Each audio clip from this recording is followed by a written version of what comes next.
Eric Schmitt is the Attorney General of the state of Missouri. His office has argued against the mandate at the court today, along with the state of Louisiana. Eric Schmitt joins us tonight. Thank you so much for coming on.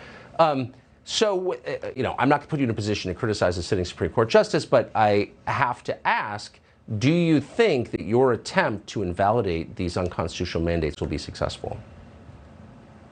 I do. I mean, look, and I think this is one of the most consequential cases the Supreme Court's ever heard. I mean, this was a showdown today, especially if you care about individual liberty and personal freedom, because it comes down to this central question, Tucker. Can unelected bureaucrats, without any constitutional or statutory authority, force a medical procedure on 100 million Americans? The answer to that should be no. And by the way, the scary thing here is, if they are successful, if Biden is successful, there's no limiting principle here. There's no limiting principle for these agencies. For example, with climate change, why wouldn't he just, it's an existential threat. We're at a tipping point.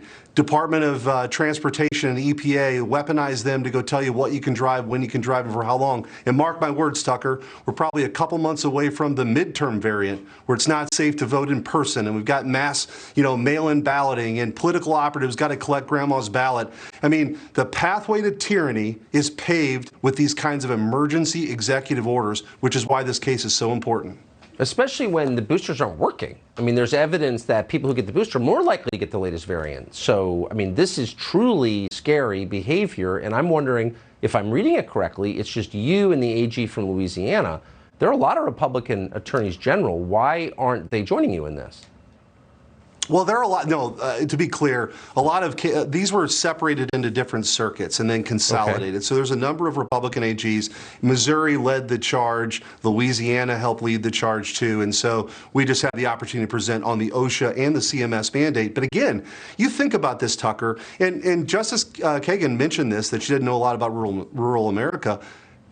The reality here is, rural hospitals are going to close. Rural nursing homes will close. That patient with dementia is going to end up in a place he's not familiar with. Somebody's going to have to go a couple hundred miles for a heart procedure, all because the bureaucrats in D.C. at their cocktail parties don't ever consider the consequences for real America. And that's what this is about, in addition to the fact that this is in a broad expanse of authority for administrative agencies. I don't think we want to have a country where the administrative state is that powerful, which is, again, why I think this case is so important.